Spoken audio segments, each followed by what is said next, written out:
Hello dear friend, नमस्कार। स्वागत है आप सभी का एडुकेशन में।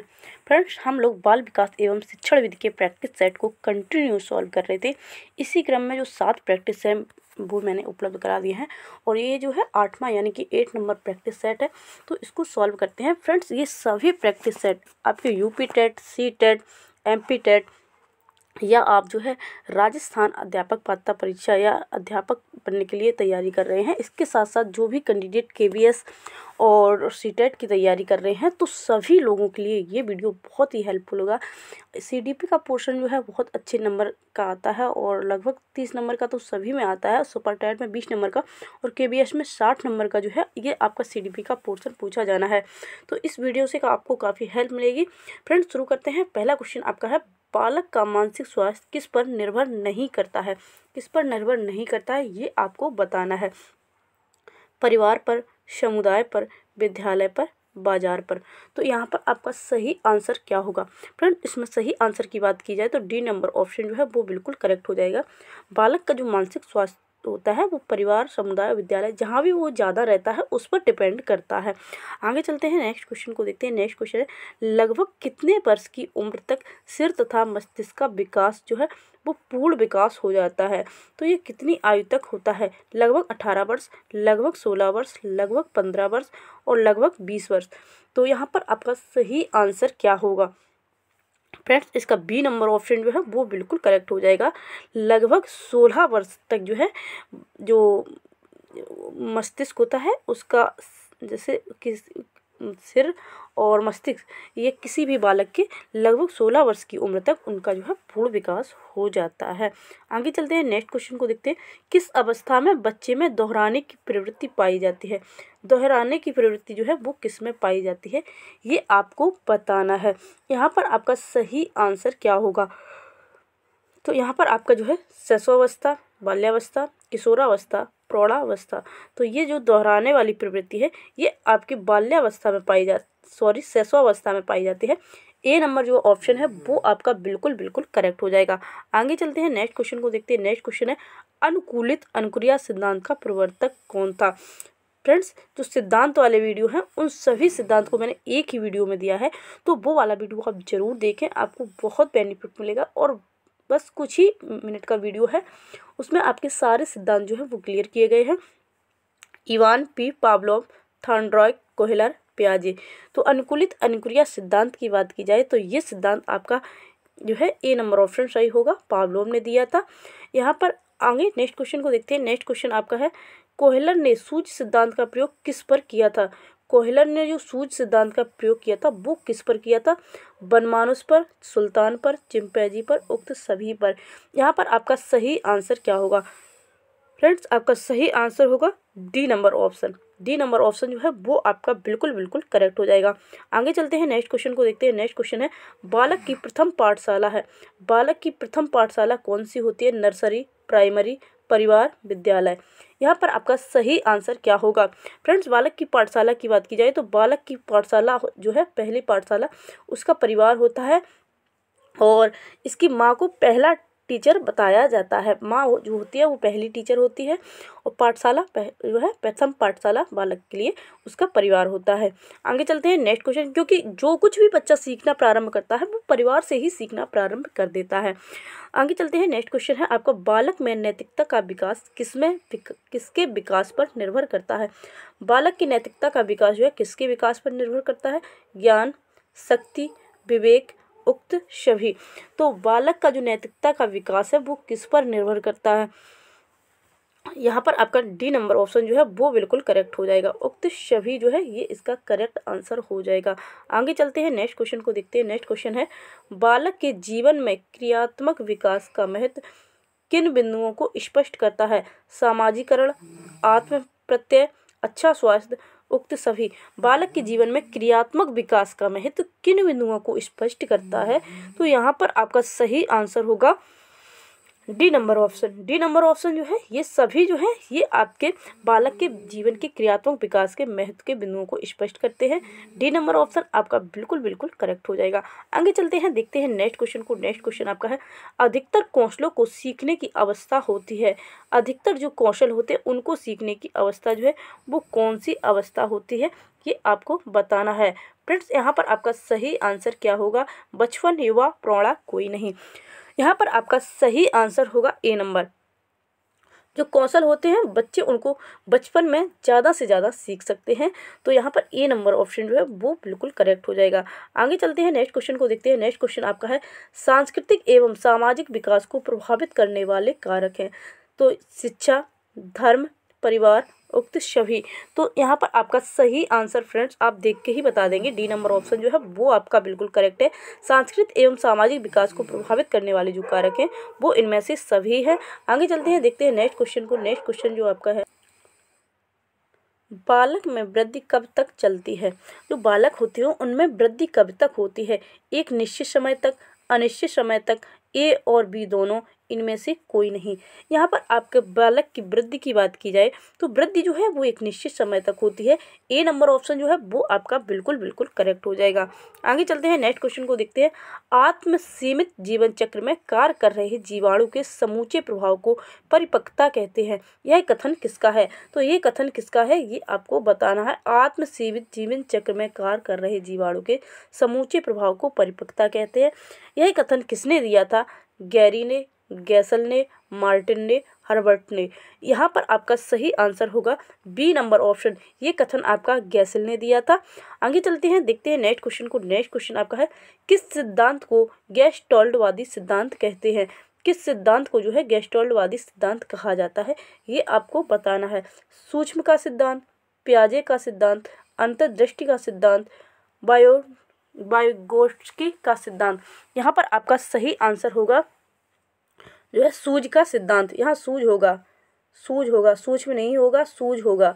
तो आप इसे एक बार जो है कर ले सही, यहाँ पर सूझ होगा, सूझ का सिद्धांत जो है ये गेस्टाल्टवादी सिद्धांत के नाम से जो है सिद्धांत के नाम से जानते हैं इसको। तो यहाँ पर आपका ए नंबर ऑप्शन सही होगा, और इसमें जो मिस्टेक है प्रिंट में उसे एक बार आप जो है देख लें, सूझ का सिद्धांत होगा यहाँ पर। आगे चलते हैं, नेक्स्ट क्वेश्चन है, कुत्ते के मुंह से लार आना जो है क्या है, अप्राकृतिक अनुक्रिया, प्राकृतिक अनुक्रिया, ए और बी दोनों, इनमें से कोई नहीं। तो यहाँ पर आपका सही आंसर क्या होगा फ्रेंड्स, यहाँ पर आपका बी नंबर ऑप्शन सही हो जाएगा, ये प्राकृतिक अनुक्रिया है। आगे चलते हैं, नेक्स्ट क्वेश्चन है, वक्र रेखा के प्रकार नहीं है। वक्र रेखा के प्रकार नहीं है, नतोदर, उन्नतोदर, मिश्रित वक्र रेखा, समतल। यहाँ पर कौन सा जो है इसका प्रकार नहीं है, तो आप देख के ही समझ गए होंगे यदि आपने एक भी बार इसको पढ़ा है। तो ये समतल वाला नहीं है, डी नंबर ऑप्शन जो है वो आपका बिल्कुल करेक्ट हो जाएगा। आगे चलते हैं, नेक्स्ट क्वेश्चन है आपका, पठारों का कारण है। पठारों का कारण क्या है ये आपको बताना है। ज्ञानावरोध, उत्साहबोध, क्षमतावरोध, उक्त सभी। तो इनमें से जो है कौन सा कारण है पठारों का, ये आपको बताना है। यहाँ पर आपका सही आंसर क्या होगा फ्रेंड, इसका सही आंसर होगा डी नंबर ऑप्शन जो है वो बिल्कुल करेक्ट हो जाएगा। यहाँ पर ज्ञान में अवरोध, उत्साह में जो यदि अवरोध आ रहा है, क्षमता में अवरोध आ रहा है, तो ये सभी पठार का कारण है। यहाँ पर डी नंबर ऑप्शन जो है वो आपका बिल्कुल करेक्ट हो जाएगा। आगे नेक्स्ट क्वेश्चन को देखते हैं। फ्रेंड्स, आपको यदि वीडियो अच्छी लग रही हो तो वीडियो को लाइक, चैनल को सब्सक्राइब, वीडियो को शेयर जरूर करें। फ्रेंड्स, ऐसे ही प्रैक्टिस सेट आपको कंटिन्यू उपलब्ध कराए जाते रहेंगे। यदि जो लोग यूपी टेट नोटिफिकेशन का वेट कर रहे हैं वो लोग भी इस वीडियो को देखें, क्योंकि नोटिफिकेशन के बाद इतना टाइम नहीं मिलता है कि आप जो है सब कुछ सिलेबस कवर कर लें। तो पहले से ही तैयारी करें, तभी आप जो है अच्छे मार्क प्राप्त कर पाएंगे। नेक्स्ट क्वेश्चन है, शिक्षण पुनर्वलन की आकस्मिकताओं का क्रम है, यह किसका कथन है। तो ये शिक्षण पुनर्वलन की आकस्मिकताओं का क्रम है, यह बात किसने कही थी, B.F. स्किनर ने, N.L. गेज ने, रायवर्न ने, मॉरिसन ने। यहाँ पर आपका सही आंसर क्या होगा फ्रेंड्स, सही आंसर की बात की जाए तो ए नंबर ऑप्शन यहाँ पर बिल्कुल करेक्ट हो जाएगा। B.F. स्किनर ने जो है शिक्षण पुनर्वलन की आकस्मिकताओं का क्रम है, यह कथन इन्होंने ही कहा था। आगे चलते हैं, नेक्स्ट क्वेश्चन को देखते हैं। नेक्स्ट क्वेश्चन आपका है, किसी विधि में अध्यापक विद्यार्थियों से प्रश्न पूछता है, स्पष्टीकरण विधि, प्रश्नोत्तर विधि, विवरण विधि, वर्णन विधि। तो ये जो है किस में पूछता है ये आपको बताना है। यहाँ पर आपका बी नंबर ऑप्शन जो है वो बिल्कुल करेक्ट हो जाएगा, प्रश्नोत्तर विधि में। आगे नेक्स्ट क्वेश्चन को देखते हैं। नेक्स्ट क्वेश्चन आपका है बाल केंद्रित शिक्षण के महत्व के कारण हैं। तो क्या कारण है ये आपको बताना है। बाल प्रधान शिक्षण, सरल और रुचिपूर्ण, व्यवहारिक और सामाजिक, उक्त सभी बाल केंद्रित शिक्षण के महत्व के कारण क्या है ये आपको बताना है। तो बाल प्रधान शिक्षण बिल्कुल सही बात है, बाल प्रधान शिक्षण होना चाहिए, सरल और रुचिपूर्ण होना चाहिए, व्यवहारिक और सामाजिक होना चाहिए। यहाँ पर आपका डी नंबर ऑप्शन जो है वो बिल्कुल बिल्कुल करेक्ट हो जाएगा। आगे नेक्स्ट क्वेश्चन को देखते हैं। नेक्स्ट क्वेश्चन आपका है क्रियात्मक विधि को प्रभावित करने वाला प्रमुख कारक नहीं है।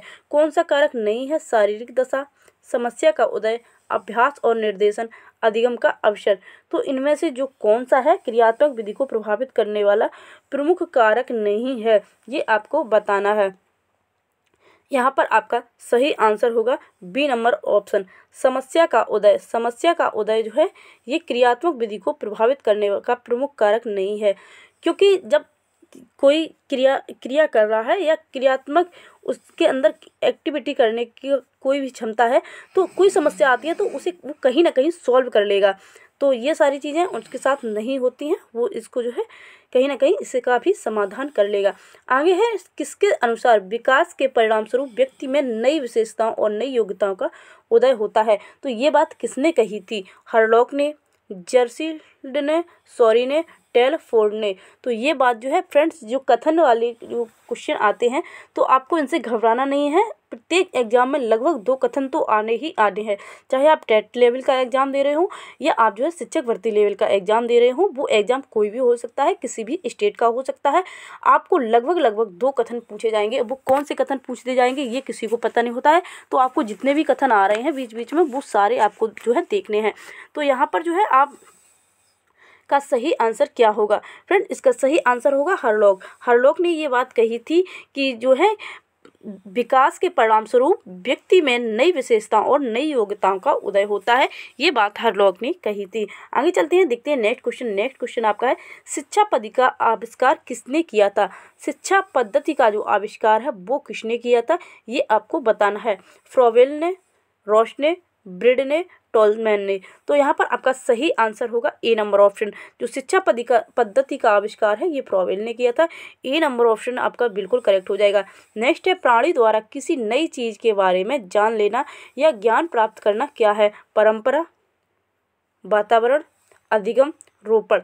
तो प्राणी के द्वारा जब कोई प्राणी जो है किसी नई चीज़ के बारे में जान लेता है या ज्ञान प्राप्त कर लेता है तो वो उसका जो है अधिगम कर लेता है। सी नंबर ऑप्शन जो है वो बिल्कुल बिल्कुल करेक्ट हो जाएगा। आगे चलते हैं नेक्स्ट क्वेश्चन। नेक्स्ट फ्रेंड्स जो है 24 क्वेश्चन पे आ चुके हैं। टोटल जो है 30 क्वेश्चन है और सभी क्वेश्चन इंपॉर्टेंट है। सभी क्वेश्चन को देखें आप और वीडियो को पूरा जरूर वॉच किया करें। ये वीडियो सभी आपके लिए बहुत हेल्पफुल रहेंगे, तो वीडियो को पूरा बात जरूर किया करें। नेक्स्ट क्वेश्चन है आपका अनुभव और प्रशिक्षण से व्यवहार में परिवर्तन ही अधिगम है। यह किसका विचार है। तो आपको बताना है ये बात किसने कही थी। लेविन ने, गेट्स ने, थॉर्नडाइक ने, रॉश ने। फ्रेंड्स फिर से कथन का एक क्वेश्चन आ गया है। तो अनुभव और प्रशिक्षण से व्यवहार में परिवर्तन ही अधिगम है, ये बात गेट्स ने कही थी। वी नंबर ऑप्शन जो है वो आपका बिल्कुल बिल्कुल करेक्ट हो जाएगा। नेक्स्ट क्वेश्चन की ओर चलते हैं। नेक्स्ट क्वेश्चन आपका है इनमें से किस नियम को प्रसन्नता एवं दुख का नियम, संतुष्टि एवं कष्ट का नियम कहते हैं। तो किसको कहा जाता है। बहुत नया टाइप का क्वेश्चन है। तो ये जो है किसको कहा जाता है। यहाँ पर आपका सही आंसर क्या होगा। तत्परता का नियम, अभ्यास का नियम, उपयोग का नियम, प्रभाव का नियम। यहाँ पर आपका सही आंसर होगा D number option. D number option प्रभाव का नियम। प्रभाव का नियम को प्रसन्नता और दुख का नियम, संतुष्टि एवं कष्ट का नियम कहते हैं। प्रभाव के नियम को डी नंबर ऑप्शन आपका बिल्कुल बिल्कुल करेक्ट हो जाएगा। आगे नेक्स्ट क्वेश्चन है अध्यापक का प्रथम कर्तव्य क्या है। तो अध्यापक का प्रथम कर्तव्य क्या है ये आपको बताना है। शिक्षा देना, हाजिरी लेना, खेल कूद कराना, अवकाश देना। तो आप जो है इसे बहुत आसानी से क्वेश्चन को कर सकते हैं, इसमें कुछ है ही नहीं। शिक्षा देना पहला कर्तव्य है और ये सारी चीज़ें बाद में आती हैं। पहला कर्तव्य शिक्षा से संबंधित है। आगे नेक्स्ट क्वेश्चन है आपका इनमें से कौन सी अधिगम की विशेषता नहीं है। कौन सी अधिगम की विशेषता नहीं है इन 4 में से ये आपको बताना है। अधिगम एक सृजनात्मक पद्धति है, अधिगम प्रगति और विकास है, अधिगम मानसिक प्रक्रिया नहीं है, अधिगम एक सृजनात्मक पद्धति है। तो इनमें से कौन सी अधिगम की विशेषता नहीं है?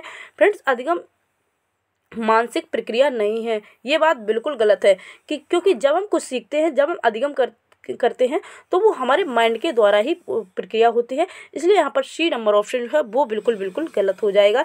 यहीं पर ये आपका सही है, क्योंकि सही नहीं वाला पूछा गया था। आगे है, पावलोव के प्राचीन अनुबंधन सिद्धांत की मुख्य कमियां हैं। तो पावलोव के प्राचीन अनुबंधन सिद्धांत की मुख्य कमियां जो है वो कौन सी थी, ये आपसे पूछा गया है। इसका प्रयोग बच्चों और पशुओं पर अधिक होता है। यह चिंतन प्रक्रिया की व्याख्या करने में असफल है। इस प्रकार का अधिगम अस्थायी है। उपर्युक्त सभी। तो यहाँ पर आपका सही आंसर क्या होगा? फ्रेंड्स, इसमें जो है मुख्य कमियां पूछी गई हैं, तो ये सभी कमियां जो है इनके सिद्धांत की हैं। इसलिए यहाँ पर डी नंबर ऑप्शन जो है वो बिल्कुल बिल्कुल करेक्ट हो जाएगा। आगे चलते हैं, नेक्स्ट क्वेश्चन को देखते हैं। नेक्स्ट क्वेश्चन आपका है, गेस्टोल्डवाद शब्द का क्या अर्थ है? ये क्वेश्चन बहुत बार एग्जाम में पूछा गया है, वेरी मोस्ट क्वेश्चन है। तो गेस्टोल्डवाद का जो शब्द का जो अर्थ होता है वो होता है समग्र रूप। समग्र रूप, आप इसे कहीं नोट कर लें। ए नंबर ऑप्शन जो है वो आपका बिल्कुल बिल्कुल करेक्ट हो जाएगा। आगे चलते हैं, नेक्स्ट क्वेश्चन को देखते हैं। नेक्स्ट क्वेश्चन आपका है, अध्यापक किसके माध्यम से छात्रों के मानसिक, शारीरिक, नैतिक, सांस्कृतिक, संवेगात्मक, आध्यात्मिक तथा सामाजिक विकास के लिए प्रयास करता है? तो अध्यापक जो है किसके माध्यम से छात्रों के जो है करता है? तो पाठ्यक्रम के माध्यम से, नेतृत्व के माध्यम से, सहयोग के माध्यम से, सहायता के माध्यम से। तो फ्रेंड्स, अध्यापक जो भी एक्टिविटी करते हैं और जो भी पढ़ाते हैं तो वो सभी पाठ्यक्रम के माध्यम से बताने की कोशिश करते हैं। ए नंबर ऑप्शन जो है वो आपका बिल्कुल बिल्कुल करेक्ट हो जाएगा। फ्रेंड्स, ये 30 क्वेश्चन यहाँ पर कंप्लीट हो गए हैं और इसी के साथ हम लोग नेक्स्ट प्रैक्टिस सेट 9 में मिलेंगे। और फ्रेंड्स, यदि आपको वीडियो अच्छी लगी हो, वीडियो को लाइक, चैनल को सब्सक्राइब, वीडियो को शेयर जरूर करें। फ्रेंड्स, सारे क्वेश्चन आपके लिए बहुत ही इंपॉर्टेंट है, तो चैनल पर बने रहें। और जो भी आपके फ्रेंड्स इसकी तैयारी कर रहे हैं उन लोगों तक वीडियो को जरूर शेयर किया करें। फ्रेंड्स, मिलते हैं नेक्स्ट वीडियो में। Thank you.